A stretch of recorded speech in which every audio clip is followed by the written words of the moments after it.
What if Real Madrid's boldest move of the summer isn't a €100 million Galactico, but a 22-year-old exile who tops Portugal for progressive carries and successful tackles per 90, yet 9 out of 10 fans couldn't pick him out of a sticker pack?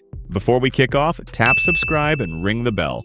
Every deep dive like this drops first here. Ready? Let's roll. His name is Álvaro Carreras. In an age when every rumor leaks before the ink dries, this kid has slipped under the radar so cleanly that even diehard socios are Googling him. Still, Florentino's phone hasn't stopped buzzing. Benfica's directors already whisper about life after Álvaro. And inside Valdebebas, Xabi Alonso has circled one word next to Carreras' video reel: indispensable. Today we'll rewind from his La Fabrica rejection to a breakout season so electric it forced the analytics department to recalibrate their model. We'll decode the data, the politics, and the eye test moments that convinced Madrid to gamble their entire left flank on a name few can spell. Yet none will forget if this deal lands. March 23, 2003. Mallorca's sun barely warmed a newborn before his family moved north to coastal Ferrol, Galicia. On official papers, he's Álvaro Carreras, but the boy soon ditches the ubiquitous Fernandez for the sharper edge of Carreras. The tweak felt trivial until broadcasters began fumbling for Wikipedia pages that didn't exist under his chosen moniker. Football, however, recognized him early. Age 7, playing up categories, the mini-striker banged in 164 goals in a single season, terrorizing local keepers who couldn't tie their own boots yet, were forced to pick out the ball again and again. Coaches at Deportivo La Coruña eventually stole him from Racing Ferrol and, almost by accident, dragged him to left back when an academy drill ran short on defenders. The switch clicked like a lost jigsaw piece. Speed, striker's timing, and winger swagger fused into something scouts scribbled down as future Marcelo, maybe? Real Madrid's talent factory rarely waits for prospects to mature. It hoovers them up first, asks questions later. In 2017, Carreras found himself in Valdebebas sharing a dorm with center-back Raúl Asensio, now earmarked as Nacho's long-term heir.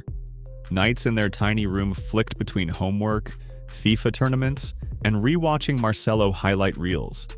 For Álvaro, the Brazilian wasn't just a positional hero. He was proof the white touchline could be a painter's frame, not a prison. Yet promise can wilt under depth charts. David de la Vibra, a set-piece wizard coaches drooled over, hogged the left-back spot. Training ground whispers said Carreras might be too brave, too keen to dribble inside where midfielders lurk.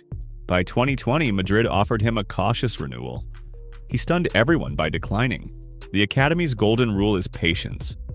Álvaro ripped it up. Summer 2020. Borders half shut, stadiums empty, and a 17-year-old who barely spoke English boarded a one-way flight to Manchester.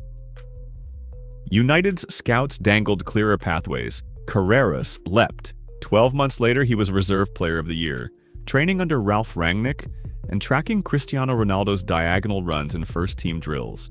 Imagine. Yesterday you were asking Marcelo for selfies.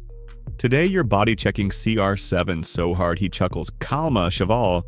The promotion never came. Tyrell Malaysia landed, Luke Shaw rediscovered form, and Eric Ten Hag eyed experienced backups. Carreras, restless by design, demanded games, not promises.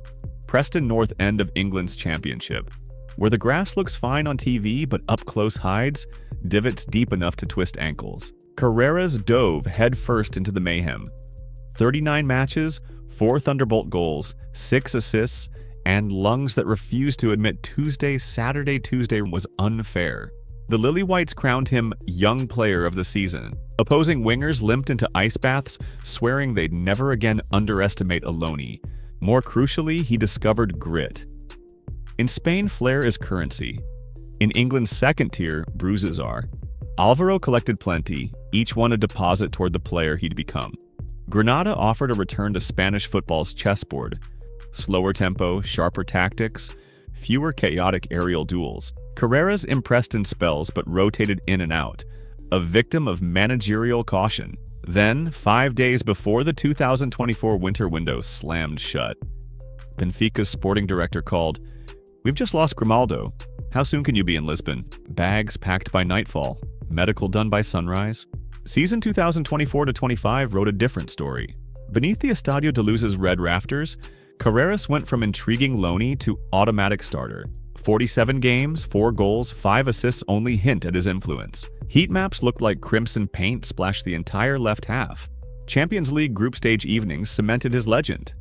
A 4-0 evisceration of Atletico where Álvaro pocketed Nahuel Molina and still found time to nutmeg Simeone's son for laughs. A helter-skelter 5-4 against Barca, where he silenced Lamine Yamal until the 89th minute, and a whipped cream cross in Monaco that sent Benfica to the knockouts. European scouts scribbled 27 million release clause, only to discover it was actually 50 million euros, and rising. With every overlap, Madridistas Online groaned, "Why did we ever let him leave?"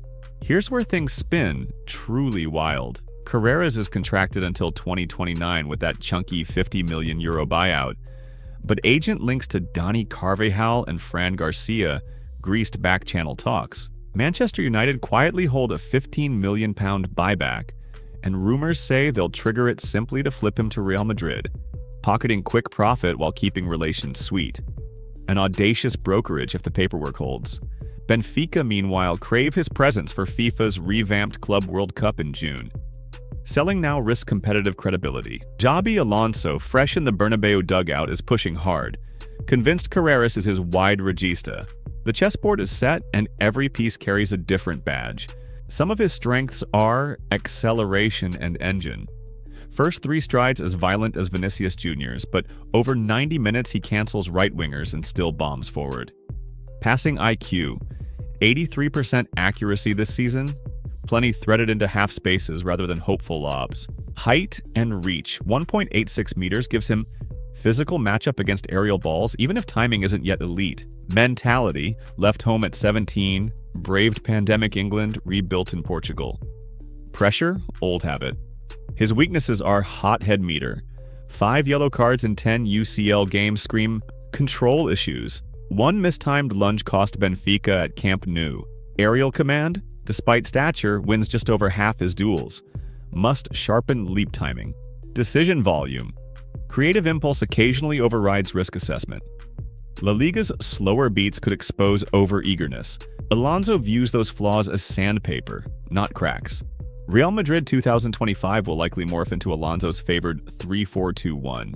Carreras slots either as pure wingback or inverted creator tucking into midfield, freeing Jude Bellingham to hover between lines. Furland Mendy retains defensive cameos. Fran Garcia may head for Villarreal. Carreras' biggest gift isn't crosses, it's unpredictability. One moment hugging chalk, next waltzing inside to volley from the D. That trait turns low block deadlocks into highlight reels, exactly what Madrid's post-Galactico reboot craves.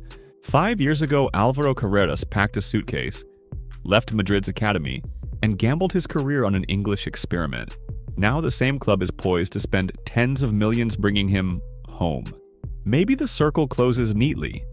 The striker turned full-back who studied Marcelo might finally lace up where his idol once danced. Or perhaps Benfica again, United play middleman, and Carreras remains Portuguese royalty another year.